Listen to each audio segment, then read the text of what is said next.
welcome back to Wicked Art. It's Wicked here, and this is our Digital Wednesday. Now, this one comes down as a request from a viewer. Wanted me to analyze and kind of go over my favorite comic book artists, and um, I'm gonna add a little kind of twist to that of trying to then replicate that style. So, my favorite comic book artist, it's a very close tie between Humberto Ramos and Joe Madureira. Um, but Humberto beats him out by like a percent for me. So like I have put in some of his comic panels of his artwork. This one in particular is from Champions. Um, so if we see and look at things from a distance, he's really heavily focused on uh, the line work, kind of like what I do. I've kind of adapted that myself, where he's got these really thick edges um, on the outside here. Um, Let me just make a new layer here real quick.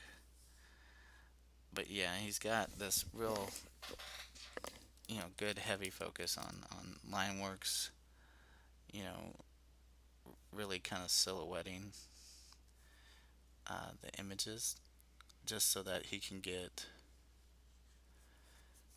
you know, the conveyance of shape and form to his character. Um, but the other thing I like too is, especially when he draws like the younger characters, like this like young Cyclops. So if you really look, there's no muscle definition. It's very exaggerated, and that's just the style that I like. So there's a lot of straight lines to it, not a whole lot of body shape and muscle definition, right? So like even when we come down here and start looking at faces, you'll notice that for like the faces here, like characters that are bigger, right? So like with the Hulk, he really focuses in on making the chins bigger, and you'll see that in some of the other ones. But for female characters, he still kind of gives them a decent chin size, but he really elongates the face. Like it's really stretched out. Even down here on Vision's daughter, Viz, it really tends to stretch down um, towards the thing. So even when we get up to Cyclops here, then we start seeing, we still have that kind of long face, but a little bit of a broader chin. We see a little bit more of the muscle definition, but everything still pretty much stays the same with the lankiness um, of the arms itself. Now he does have some good muscle formation for like the Hulk, the new Hulk character. Um, but even with his Spider-Man and stuff, things are very stretched and exaggerated in order to help keep the look of his style in there. So that's that panel. I got a few more in here. I'm just gonna erase those out real quick. Um, Something else to point out too is if you look, he does a very smart job too of the shadowing. In here, you can see this takes up a lot of space in here of just being a shadow, so that eats up a whole lot of drawing details in there. So it's a lot of focus on the reflectivity of things, and so it's not so hard in these group shots to um, formulate what he needs. So here's another one we're going to look at from what you can tell is it's really all, it's not just in the body language, it's in again, we have like two muscular guys with Wolverine and Cap. We got these really long uh, faces still, but we have this broader chin. But for characters like Spider-Man, we get some muscle definition in there again, but it's very exaggerated. Like look at the skinniness of the arm, really giving him that kind of lanky look. Again, with Wolverine, we have a much broader body type. But then when we come down to Thor, we still get that elongated chin here. And again, if you look close, we have these shadow definitions in here that really eat up most of, I mean, they help convey the muscle shapes and things like that, but it eats up most of the drawing, so there's not much, a whole lot of detail. And again, this just goes for, um, things like group photos. So then when we get to things like the close-ups, we get a little bit more of the definition, but a lot of it is cut up into shapes and gives it that very cartoony kind of look. And again, because Thor is a bigger character, we have that broader chin right down in here, right? Now, with Wolverine, it's a little bit different. He's a little bit of a bigger, bulkier character, so he tends to draw him really wide jawed. I mean, almost huge in comparison to like what we have with Thor. But when it comes to females, he almost actually kind of draws the exact same way that he draws the male face. It's just sometimes he can thin out the chin. Um, and again, does a real good job with his shadow placement in here. Like if you look inside of here, I mean, we're talking large chunks of the metal wall that don't need detail because he's taken the time to just shade all of that in. So again, his style is just very unique to me, and it's just again a personal preference. Um, we look at another one here. This is from when he did his run on Fairy Quest. You can see, like, even with the dog, right? He kind of comes in, or not the dog, but the big bad wolf. He gets these little pieces here on the outer portion of the shape, and the rest of it's just honestly just really dark and just makes up that shadow. Provide enough mental detail in your mind to just know that he's furry, right? And again, we have a very hyper elongated snout, almost like a wily e. coyote type look. So it's very long in length. And again, if we look at the proportions on Red Riding Hood here, very straight lines with basic form shapes to everything else. And then when he does his huge background scenes, he really just relies on jagged edge lines that kind of make up the shapes of what we're getting. So there's not a whole lot of focus that needs to go on that, and by keeping it light off in the distance like that, it also allows you to focus in on the character itself. And then, something to look at too is, not only with the wolf, but the character of Red Riding Hood herself, right? We have these very wide, almost anime type eyes to the shape, where we get a little bit of that, and then there's no connection down here, and then just your typical eyebrow shapes, but very subtle with the nose. Now that's just for this particular one, but I'll show you another one in a minute. But the shape is very cartoony, almost like Western meets anime, and that's what I think I like the most about it. It still has that shape like if you were drawing a character for an anime. We kind of get that look in there.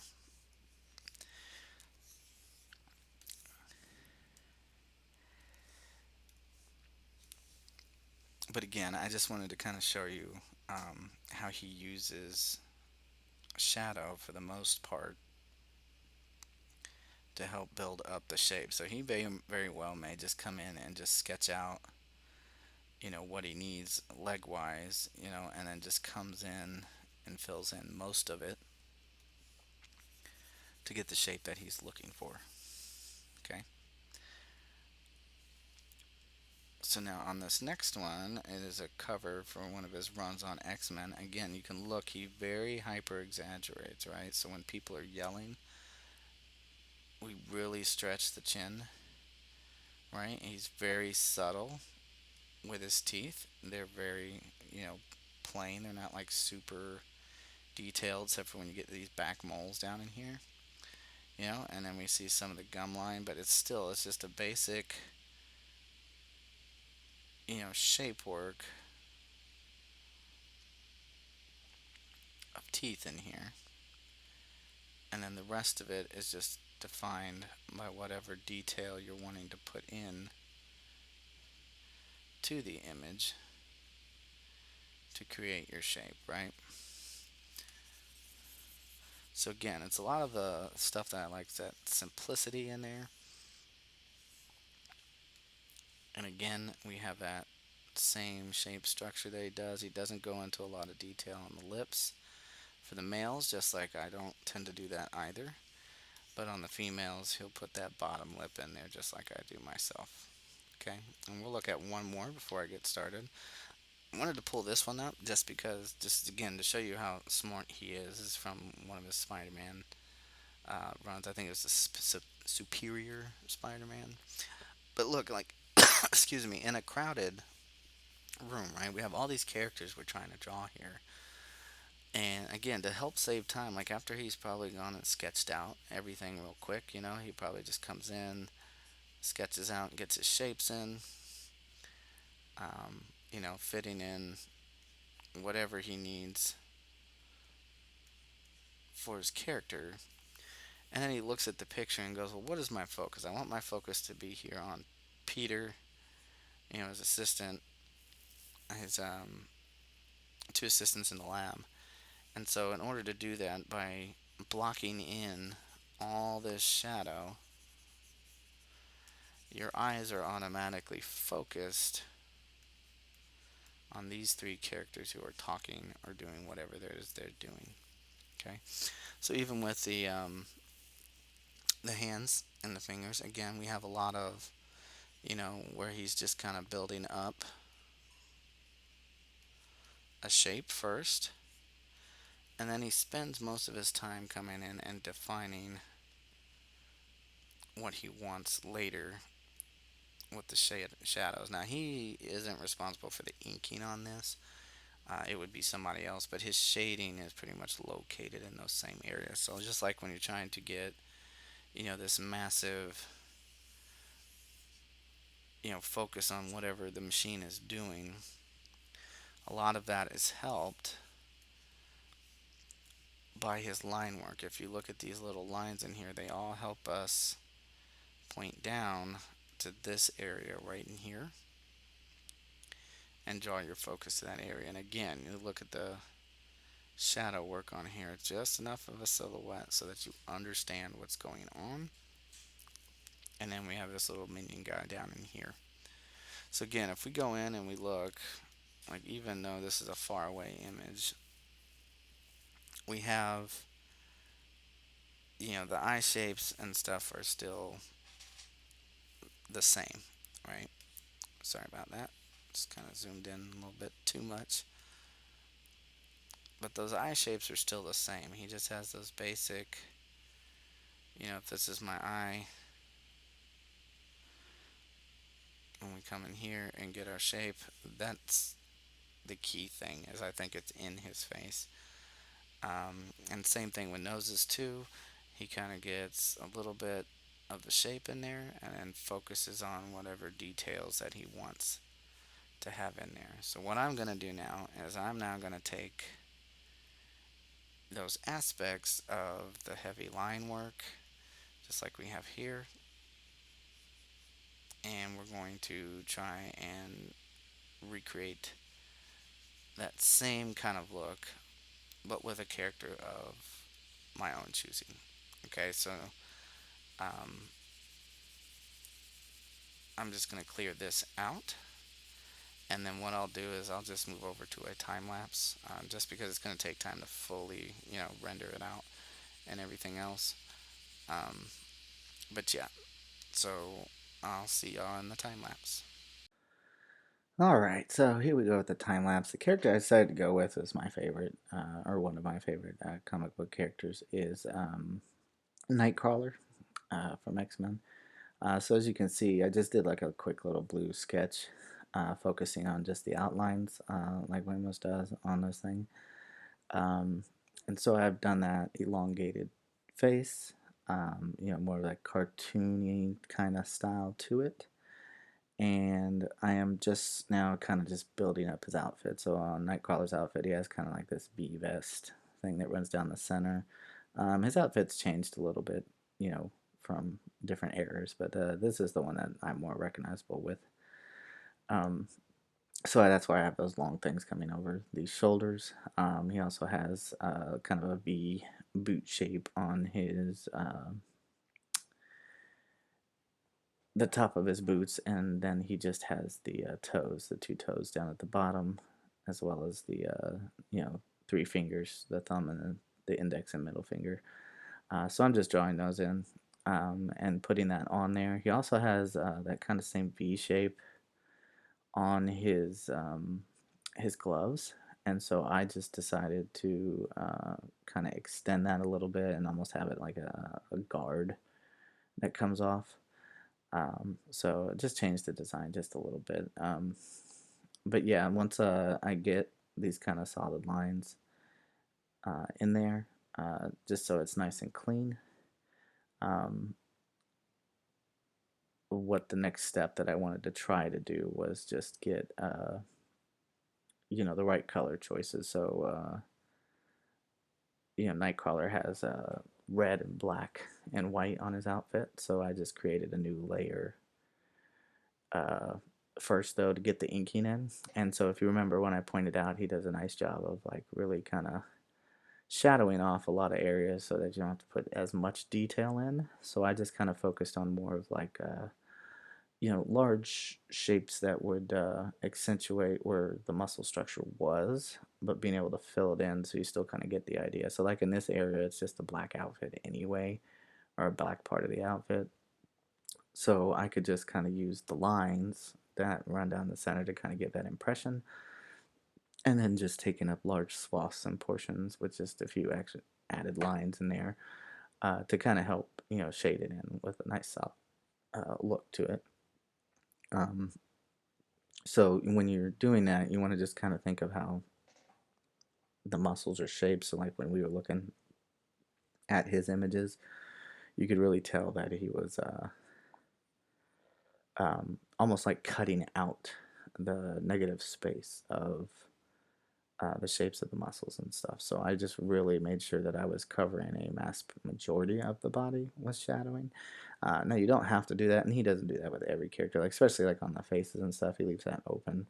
But I just noticed a lot in his X-Men comic books, especially. He tends to do a lot more of the shadow work where he does and cover it up.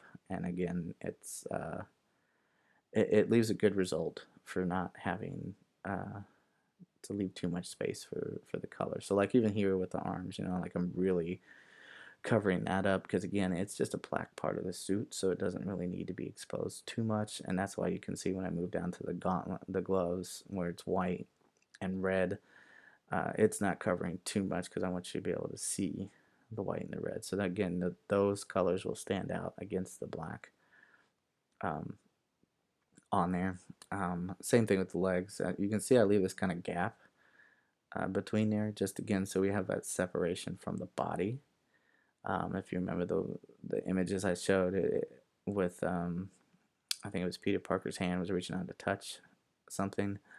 Um, you could see like a white outline to separate his hand from the background. So I decided to use that same structure for that, and you'll see me continue that down through the suit, and just kind of thinking about general areas where light would be exposed. It doesn't have to be perfect.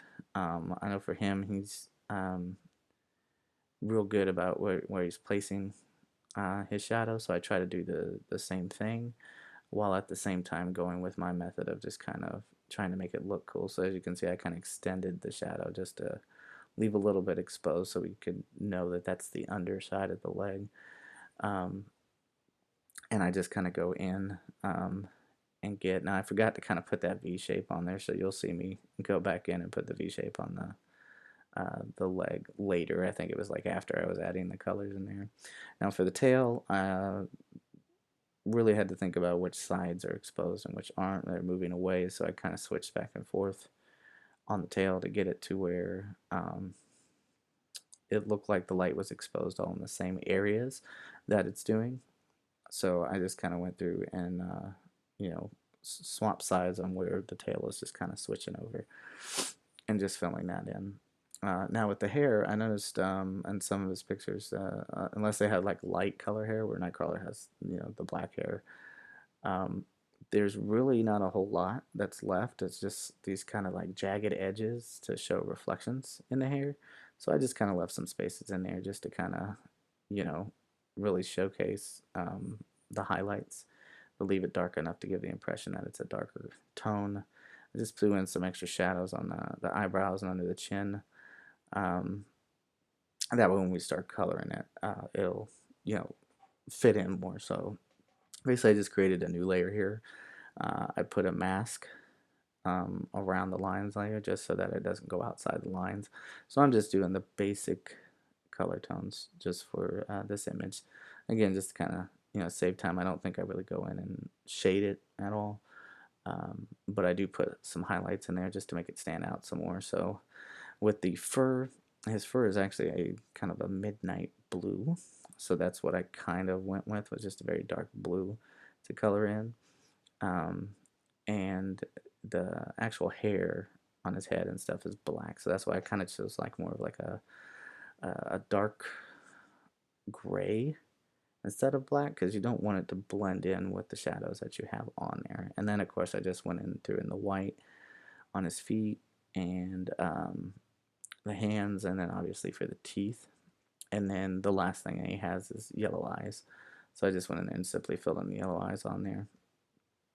And then I wanted to, because I kind of had some gaps with some of the color because I was zoomed out too far. I just went in and was just trying to fill those in, just so it's a nice solid looking image. And then of course Nightcrawler's powers is, well, at least one of them is the ability to teleport.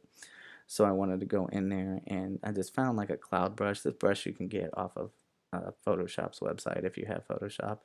And it's just a cloud brush called Kyle's Cloud whatever. So I just started with a black outline and then just worked my way from purple to a lighter purple until it was almost like a white purple, just to show him kind of exploding through that. And then I just kind of put in a black background. Um, obviously with the colors kind of matching a little bit, and did like more of the center explosion out. And then the last thing I did was just kind of picked a high purple highlight and just gave him some edge work just to show the reflectivity of him teleporting and bamfing out. And that's really about it. I think it turned out pretty good. Let me know what you think down in the comments. If you're new to the channel, go ahead, like and subscribe. Let me know down in the comments what you think or what else you want to see. Again, this was a fan request, and I'm more than happy to do them. So until next time, keep sketching, and I will see you in the next one. All right? Bye.